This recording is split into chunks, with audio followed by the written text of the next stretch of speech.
बिस्मिल्लाहिर्रहमानिर्रहीम। अस्सलाम वालेकुम माय डियर स्टूडेंट्स। मैं उम्मीद करता हूँ आप खैरियत से होंगे। आज हम डिस्कस कर रहे हैं 10th क्लास मैथ एक्सरसाइज 1.3 और इसका हम दूसरा क्वेश्चन सॉल्व करने वाले हैं। हमने प्रीवियस वीडियो में डिटेल में डिस्कस किया हुआ है कि क्वेश्चन नंबर 1, 2, 3, 4, 5 एक ही पैटर्न से होंगे। ये सारा पैटर्न मैंने लिखा हुआ है। क्वेश्चन नंबर 2 में आप चेक करें, इसकी जो बड़ी पावर है ये 4 है। मतलब ये एक ऐसा इक्वेशन है जिसको हम बाई क्वाड्रेटिक इक्वेशन कहते हैं। बाई क्वाड्रेटिक इक्वेशन को सॉल्व करने का हमारे पास कोई डायरेक्ट फार्मूला, कोई डायरेक्ट तरीका नहीं है। हम इसको रिड्यूस करेंगे क्वाड्रेटिक में और क्वाड्रेटिक में सॉल्व करेंगे, हमारा आंसर आ जाएगा। लेकिन क्वाड्रेटिक में रिड्यूस करने के लिए हमें एक दूसरे वेरिएबल का सहारा लेना होगा। हम क्या करते हैं इधर कि जनाब आपने क्या करना है, इस तरह की इक्वेशन में 1 से लेकर 5 जिस वेरिएबल की पावर, इन दोनों में से जिस वेरिएबल की पावर छोटी है उस वाले वेरिएबल को आपने लेट करना होगा। कैसे? मैं ये कह रहा हूं ना कि लेट, आपने इसको लेट करना होगा कोई दूसरा वेरिएबल। किसको लेट करेंगे? जाहिर सी बात है इसको लेट करेंगे ना, ये छोटा है। तो 1 से लेकर 5 तक हम यही करेंगे कि जिस वेरिएबल की पावर छोटी होगी उसको हम दूसरा वेरिएबल लेट करेंगे। उसके बाद हम क्या करते थे? Squaring on both side. आपने इसको स्क्वायर करना होगा तो क्या बात बनेगी? Y square is equal to X square का square. So Y square is equal to, ये स्क्वायर होल स्क्वायर के साथ मल्टीप्लाई हो जाएगा, एक्स की पावर 4 आ जाएगी। तो देखिए ये इस तरह के क्वेश्चन है कि जब आप छोटे वाले पावर को लेट करोगे और स्क्वायरिंग करोगे, जो आंसर आएगा ये चीज और ये चीज, ये दोनों आपके क्वेश्चन में मौजूद होंगे। मतलब छोटे वाले का स्क्वायर लेने से जो दूसरा वेरिएबल है वो ऑटोमेटिकली बन जाएगा। अगर ऑटोमेटिकली बन जाए तो इसका मतलब है आपने सही लेट किया हुआ है, आपका काम ठीक ठाक चल रहा है। तो चलें जी, ये बात हो गई। इसके बाद हम क्या करेंगे जनाब, क्वेश्चन में जहां जहां आपको एक्स स्क्वायर दिखाई देगा वहां वहां वाई पुट करेंगे, जहां जहां एक्स की पावर 4 दिखाई देगा वहां हम वाई स्क्वायर पुट करेंगे। बेशक आप इसको इक्वेशन नंबर 1 का नाम देते हैं और यहां पे लिख लें इक्वेशन 1 बिकम्स, और ये काम चलता रहेगा। ये काम क्वेश्चन नंबर 1, 2, 3, 4, 5 तक सेम पैटर्न के मुताबिक चलता रहेगा। इक्वेशन 1 बिकम्स 2x की पावर 4 की जगह पे वाई स्क्वायर कर दिया और is equal to 9x square की जगह पे इसको y कर दिया -4।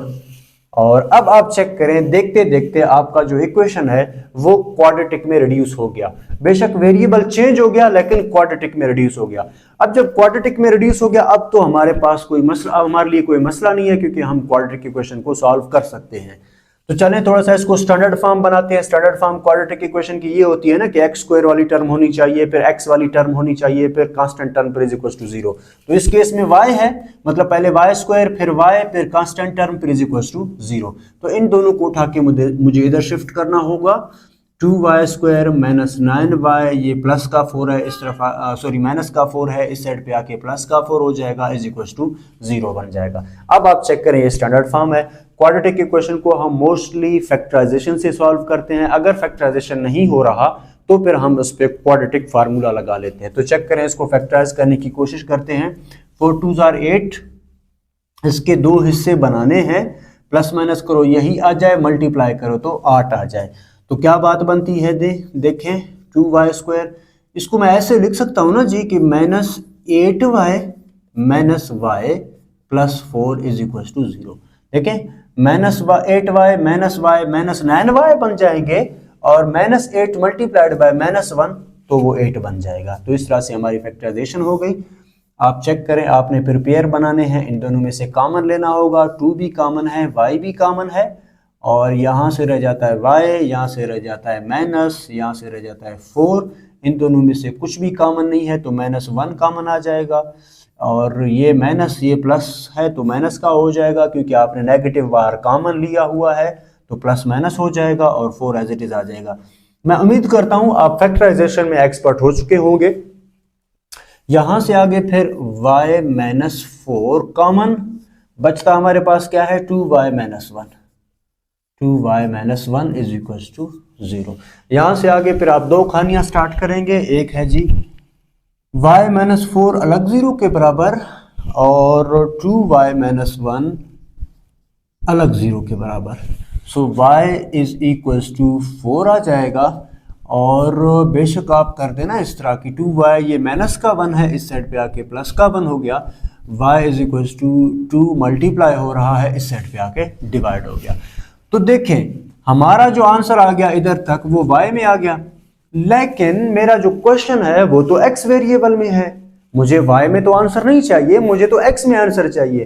तो इसके लिए क्या करना होगा, आपने जो चीज आपने y लेट किया हुआ है इधर आपने दोबारा वही वैल्यू पुट कर देनी है, तो आपका जो कहानी है वो दोबारा से x में आ जाएगा। तो आप यहां पे लिख दें put value of y, put value of y हमने क्या चीज लेट किया हुआ है, एक्स स्क्वायर। तो इधर y की जगह पे लिख दिया x square is equal to 4, और इधर भी x square is equal to 1/2। बेशक आप इधर दो हिस्से बनाए इसके। हमारा आंसर जो है हमें x में चाहिए। देखिए जब भी हम किसी इक्वेशन को सॉल्व करते हैं तो आंसर हम x की सिंगल पावर में ले आते हैं, x की पावर 2 में नहीं चाहिए, x की पावर 3 ऐसा नहीं करना है आपने इसको सिंगल पावर में लेके आना है। तो इधर x स्क्वायर है, स्क्वायर का क्या इलाज है, स्क्वायर रूट है ना, हम दोनों तरफ स्क्वायर रूट लेंगे तो हमारा x जो है वो सिंगल पावर में आ जाएगा। तो आप बेशक यहाँ पे लिख दें taking root on both side, दोनों के लिए बात लिखें, taking root on both side. तो यहां से क्या बात बनेगी, under the root x square is equal to under the root 4, और कांस्टेंट साइड पे प्लस माइनस का साइन लगता है। क्यों लगता है ये बात हम डिटेल में डिस्कस कर चुके हैं। एक्स रह गया प्लस माइनस, और 4 का रूट जनाब क्या आता है, 2 आता है, ये बात हो गई। और यहां से आप चेक करें under the root x square is equal to plus minus under the root 1/2, cancel and out, x is equal to plus minus, ये 1 का रूट 1 ही आ जाएगा और 2 का रूट फाइंड आउट नहीं होता, तो यही आ जाएगा same as it is. Solution set में आप लिख लें कि जी x is solution set is equal to plus minus 2। बेशक आप इसको दो दफ़ा लिखते हैं, एक बार प्लस में एक बार माइनस में, या एक साथ लिखते हैं, इससे फर्क नहीं पड़ता, 1/√2। तो अब आप चेक करें इस इक्वेशन में बड़ी पावर 4 थी और इसके आंसर भी कितने आ गए, 4 आ गए। तो हमेशा याद कर लीजिएगा जिस इक्वेशन की जितनी बड़ी पावर होगी उसके उतने ही आंसर आएंगे। पावर 4 तो 4 आंसर आएंगे, पावर 3 तो 3 आंसर आ जाएंगे। तो ये रहा आपके आज का क्वेश्चन। मैं उम्मीद करता हूँ ये क्वेश्चन आपको समझ में आ गया होगा। अब तब तक के लिए इजाज़त दीजिएगा, अपना ढेर सारा ख्याल रखिएगा। वीडियो अच्छी लगे तो लाइक करें, शेयर करें अपने दोस्तों के साथ और सब्सक्राइब करें। थैंक यू एंड अल्लाह हाफिज़।